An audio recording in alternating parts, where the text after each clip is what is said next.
Santos, pré-candidato à presidência da República pelo Partido Missão, que nesta tarde de quarta-feira cumpre agenda aqui em Cascavel e na região também, na oportunidade de visitando aqui o estúdio da CBN para conversar conosco. Renan, bem-vindo à CBN, boa tarde. Boa tarde, uma honra estar aqui com vocês, um prazer. Estamos abertos aqui, vamos trocar ideia. Isso mesmo. Bom, o ano de 2026 é ano eleitoral, certamente os brasileiros acompanhando todas essas movimentações partidárias, estamos aí no período de janela partidária, inclusive, acompanhando os nomes que estão se colocando à disposição e, inclusive, seu nome já aparecendo nas pesquisas de intenção de voto para as pré-candidaturas à presidência da República. Mas antes ainda de falarmos de todo esse trabalho que você está fazendo, pelos projetos que você tem aí à disposição, vamos começar falando um pouquinho sobre você. Quem é Renan Santos? Por que Renan Santos está se colocando aí à disposição para o cargo do Executivo Nacional?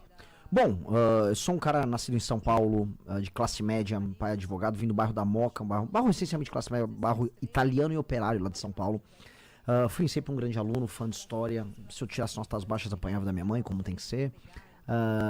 Passei em Direito na USP, aprendi a fazer política lá, comecei a ter meus primeiros arranca-rabo com o PT lá, numa época que falar mal do PT na universidade, hoje ainda é muito difícil, mas imagina em 2003, que foi basicamente o ano seguinte ao Lula ganhar a eleição, o primeiro ano de Lula, explicar que o PT não era bom era um pouco difícil, para dizer o mínimo. E lá eu aprendi muita coisa, larguei a faculdade, resolvi ser empresário, continuei lendo e estudando muito por conta própria, sempre tive esse prazer e sempre entendi que o Brasil era um país com potencial colossal, mas que nunca se realizava. O Brasil é como se fosse aquele time de futebol que sempre fala, não, esse ano vai, mas nunca vai. E nunca vai, nunca a gente sente, ok, o Brasil se tornou um país forte, um país importante, um país rico, a sua vida melhorou de fato, você tá conseguindo comprar o que você queria, as ruas da sua cidade estão limpas. Quando você, aqui em Cascavel, a gente tá num lugar que é privilegiado, um lugar que as pessoas produzem e trabalham muito, mas o resto do Brasil tá completamente favelizado. E esse custo da pobreza do Brasil cai em cima de uma população que é muito trabalhadora daqui. Como? Através de impostos e através da falta de infraestrutura. Mas, retornando, esse Renan viu essas coisas acontecerem e resolveu participar das manifestações de 2013. E aí, em 2014, funda um movimento chamado MBL, Movimento Brasil Livre. Esse movimento participa da queda de Dilma Rousseff. A gente derruba a Dilma, ajudamos a Operação Lava Jato. E depois as pessoas optaram lá, votaram no Bolsonaro para presidente, vimos muitos erros da parte dele, discordamos de muita coisa, mas continuamos como um movimento à direita. E eu falei pro time, olha, ou a gente monta um partido político, ou a gente entra pro jogo para disputar e mostrar que tem um caminho possível e que permita que a gente destrua o crime organizado, enfrente a bandidagem, que a gente desfavelize o Brasil, que torne um Brasil um país justo para quem trabalha, e é só com partido. Aí nós fundamos nosso próprio partido, que chama Missão. Ele ficou pronto em novembro do ano passado. E o time falou, não, Renan, agora você tem que ser candidato a presidente. Eu falei, vocês têm certeza? Só serei candidato se vocês quiserem, se eu puder fazer do meu jeito. E do meu jeito eu vou ser ultra sincero com todo mundo. Eu vim hoje na rádio com você, te falo, pode fazer qualquer pergunta, estou super aberto a tudo. E é uma candidatura de sincericídio, ou seja, se eu for para perder é porque eu falei a verdade. Então, estou aqui para isso. Bom, o que podemos colocar aqui também, Renan, na nossa conversa, é que nos últimos anos o eleitor brasileiro, ele mesmo mantendo ali a sua disponibilidade em ir lá votar, escolher um candidato, seja ele qual for, nota-se que independente de quem o eleitor vota, ele sempre apresenta uma insatisfação, ele sempre está insatisfeito com alguma coisa. E às vezes ele leva essa insatisfação na urna e, eu vou votar no candidato tal, mas talvez não seja o melhor nome, mas é o que tem aí e é isso que o nosso Brasil é. E sempre que surge um nome diferente dos nomes já tradicionais, enfim, dos nomes que sempre acabam despontando, às vezes até liderando as pesquisas, como é o caso que nós temos aí começa a chamar a atenção do eleitor, porque ele fala, olha, será que esse novo nome talvez possa solucionar, pelo menos começar a solucionar os inúmeros problemas do nosso Brasil? E aí eu queria que você começasse então, já que você está caminhando nessa trajetória política há algum tempo, começasse a desenhar aqui para nós, nas suas conversas com o eleitorado, nas suas conversas com o brasileiro, o que hoje o Brasil mais está pedindo dos políticos. O que o brasileiro hoje, quando chega um político lá na porta dele, fala assim, olha, o eleitor fala, eu quero isso aqui pro nosso Brasil, eu quero isso aqui pelo nosso país. Eu vou começar até de uma maneira que vai assustar a pessoa que está ouvindo. O eleitor não está querendo nada. O eleitor desistiu do Brasil. A gente tá tendo que acordar o eleitor, porque as pessoas simplesmente estão deixando as coisas acontecerem. Veja, a gente tá vivendo hoje 2 dos maiores escândalos de corrupção da nossa história. O escândalo da INSS, que é uma roubalheira desenfreada, e o escândalo do Banco Master. Um pega basicamente o governo do PT e gente do Centrão, que é o INSS, e o do Master pega da direita à esquerda, incluindo o STF. E as pessoas estão amorfas, as pessoas estão sem energia.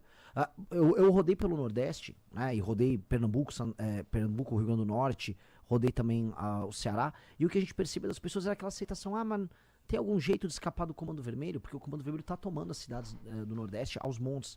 A gente percebe o pessoal do Sul, não, é contra o Lula, eu vou votar em alguém lá da família Bolsonaro. Eu falei, mas qual proposta o Flávio Bolsonaro tem aqui para vocês? Ele não é o Lula. É isso. As pessoas, elas, na verdade, perderam aquela angústia e até aquela vontade de sonhar em algo novo. Isso é muito perigoso. Isso é muito perigoso porque se a gente aceitar isso, a gente vai aceitar que o Brasil vai ser eternamente um país pobre, um país que você vai ser taxado até um nível de escravidão, que é o que está acontecendo com a gente. É um país que não tem perspectiva em participar de nenhuma decisão grande do mundo. Ou seja, a gente vê o noticiário, o Trump foi lá, meteu uma bomba no Irã, a Rússia está enfrentando a Ucrânia, a China está pensando em se expandir, a Índia mandou uma nave para o espaço. Ou seja, o mundo está acontecendo. E a gente tá aqui discutindo, sei lá, se o Vini Júnior vai fazer uma boa dupla de ataque pra Copa do Mundo, se a Virgínia é uma influenciadora boa ou não. As nossas discussões são discussões fúteis de uma dona de casa vendo um site de fofoca. E não, o Brasil era pra ser uma das 5 maiores nações do mundo. O Brasil tem território, economia e população pra estar sentado numa mesa com Rússia, Estados Unidos, China e Índia definindo o futuro do mundo. Só que hoje a gente não tá nessa situação. A gente tá numa situação humilhante, em que o Lula fica ali discutindo se vai dar um vale-gás pras pessoas, se vai pagar uma conta de energia elétrica. Isso é humilhante. Enquanto, não, agora o Bolsa Família foi bom. Aí eu vejo outro candidato, que é o Flávio Bolsonaro. Veja, o Flávio Bolsonaro é amado aqui. Ele deve ter aqui nas pesquisas mais de 60% aqui no Paraná. Dito isso, ele tava falando como ele vai aumentar o Bolsa Família. Isso é um tema, poxa, que em tese a família dele deveria combater, era o discurso de direita, mas não tem. O discurso do Flávio Bolsonaro é vazio. Vazio como o discurso do Lula. E a gente tá todo mundo vazio por dentro. Quando você tá vazio e perde a vontade de sonhar ou de se indignar, é que você desistiu. E aí é a pior coisa que existe. O que você colocaria, então, de proposta e de ideia ou de iniciativa para talvez ir um pouco nessa contramão do assistencialismo? Vou dar um exemplo. É a receita mais óbvia de todas, mas não há resposta melhor do que o trabalho. O trabalho, ele edifica o homem. O trabalho, ele dá dignidade pro homem e, acima de tudo, o trabalho dá independência pro homem. Quando o homem, ele não tem mais um trabalho, ele depende que o governo dê uma grana pra ele. Primeiro que a grana não é do governo, a grana veio das outras pessoas que estão trabalhando e o governo só retirou delas e colocou num cartãozinho pra ele, o cartão do Bolsa Família. E segundo que ele fica dependente das vontades do governo. E, portanto, ele tem medo do governo. E uma pessoa que tem medo do governo não cobra o governo. E é isso que esse cara, que é o Lula e os apoiadores dele, fizeram no Nordeste. O Nordeste foi em grande parte escravizado. Eu fui no Nordeste, eu consigo falar com os jovens, porque os jovens eles querem uma vida diferente por lá. Mas as pessoas mais velhas não têm coragem, eles não ousam falar mal do Lula. Mesmo sendo assaltado no meio da rua e sabendo que o PT não tá fazendo nada contra eles.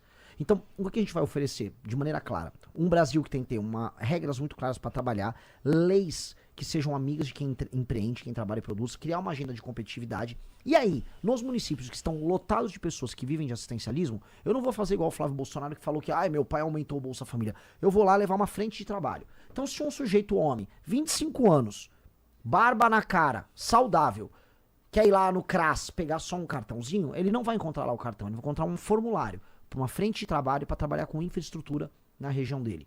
Se ele quer, trabalha, vai ganhar até mais do que o Bolsa Família. Se não quiser, tchau e bênção, vai para casa.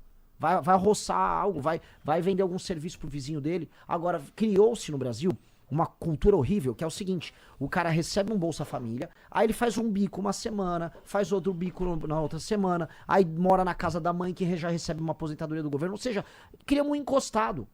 Assim como tem mulheres que são encostadas. Tinha dos casos de pessoas que realmente precisam, e existem pessoas que precisam, ninguém aqui é cruel e, às vezes tem uma mãe com 3 filhos, o pai abandonou, não paga a pensão, ela vai precisar de um auxílio, precisa alimentar essas crianças.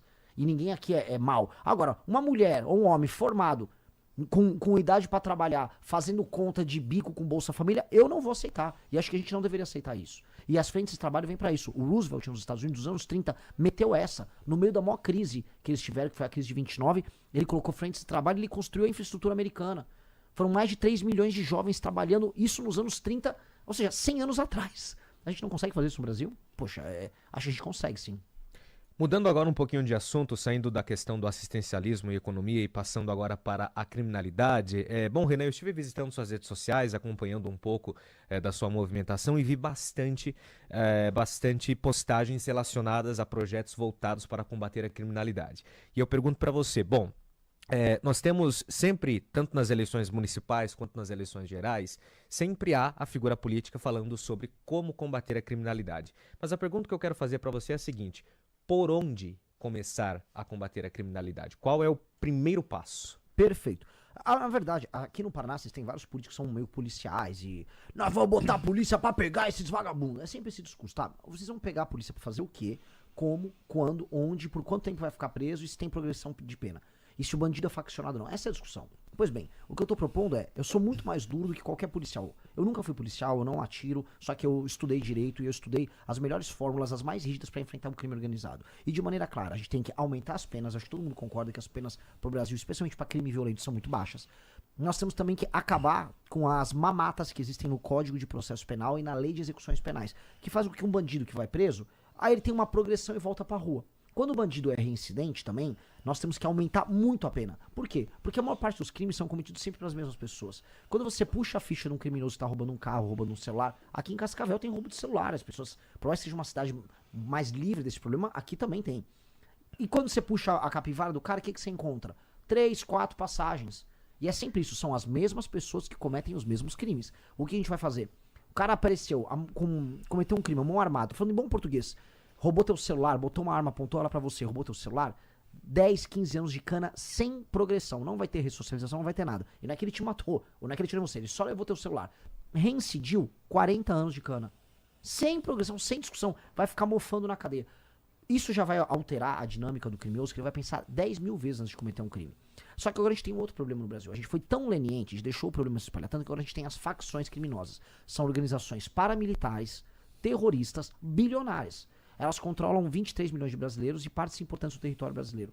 Para enfrentar elas, a gente vai fazer duas coisas. Uma é colocar alguma coisa que chama direito penal do inimigo. Foi uma teoria criada na Alemanha nos anos 80 por um professor chamado Günther Jacobs. Inclusive vai escrever para nossa revista esse professor. O que ele explica para quem está nos ouvindo é bem claro. Quem não aceita as regras e as leis do Estado brasileiro e comete regularmente crime não aceitando as nossas leis, essa pessoa tem que ser tratada como um status especial. Ele é um inimigo. É diferente, olha só, um cara, por exemplo, que um dia, sei lá, você brigou com alguém no trânsito, você foi lá e deu um soco no cara. Você tá errado, você vai ser punido, só que você vai ter seu direito de defesa, tudo certinho.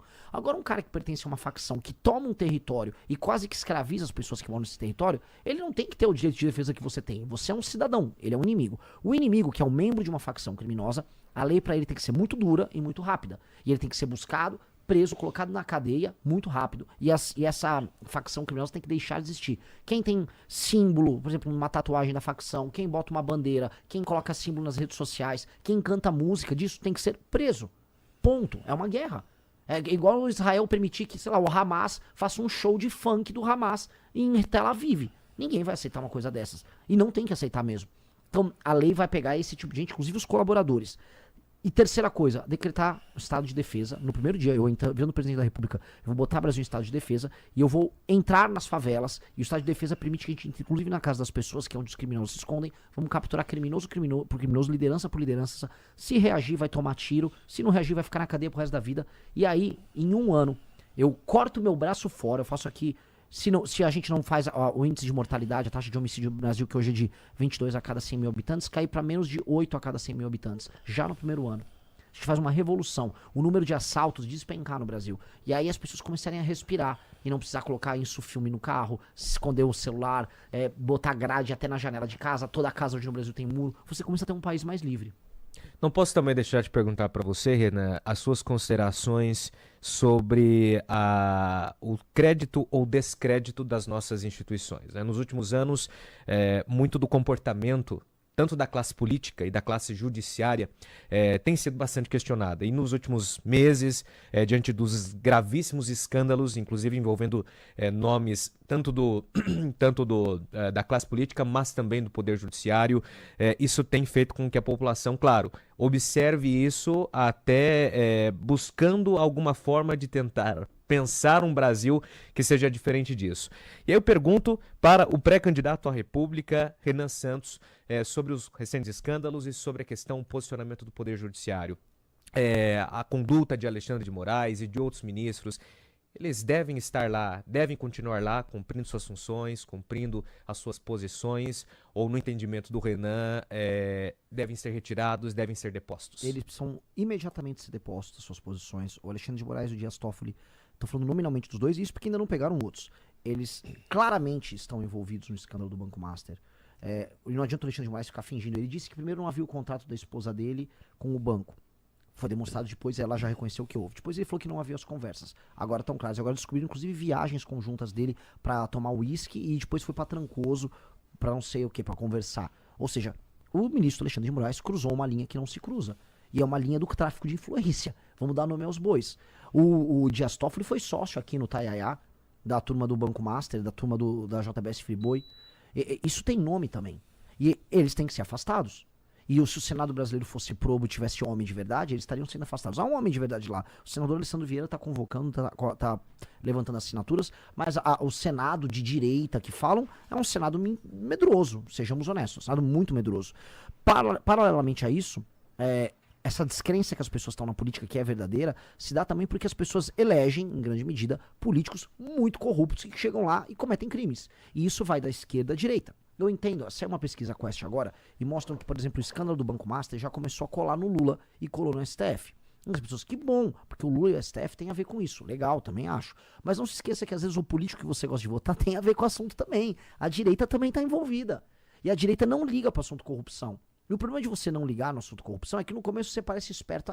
Olha só, a política é desse jeito, né? O Bolsonaro é pragmático. Legal.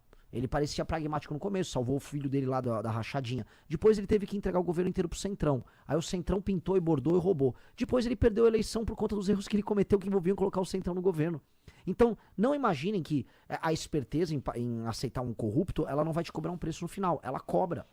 Ela cobra. E nós precisamos de homens probos para poder, agora nesse momento que o STF tá tomado de roubalheira, apontarem pro rei e o rei tá nu. Só que não é todo mundo que tá fazendo isso. Nós estamos. Dos presidenciáveis, eu vou ser justo, o Zema lá de Minas Gerais falou. Eu vi o Flávio Bolsonaro e o Ratinho tergiversarem de uma maneira ridícula. Ridícula. Quer dizer, o Flávio fica lá, a galera vai pra frente de quartel, todo brabão, mas na hora de enfrentar ele sai de fininho. Eu acho isso vergonhoso. Uma pergunta eu acho que é muito mais reflexiva do que necessariamente uma resposta mais prática e simples. O Brasil tem salvação? Uau, essa pergunta é clara. Eu falo para as pessoas, um lema nosso é o futuro é glorioso. Porque o futuro realmente pode ser muito glorioso. O Brasil, a situação do Brasil não é que ele pode ser salvo de ser um país ruim. O Brasil tem potencial para ser um dos 5 maiores países do mundo. A gente está falando de uma nação que pode mandar no mundo nos próximos 100, 200 anos, junto com outras nações importantes. Agora, o Brasil pensa muito pequeno. As elites brasileiras elas querem apenas roubar.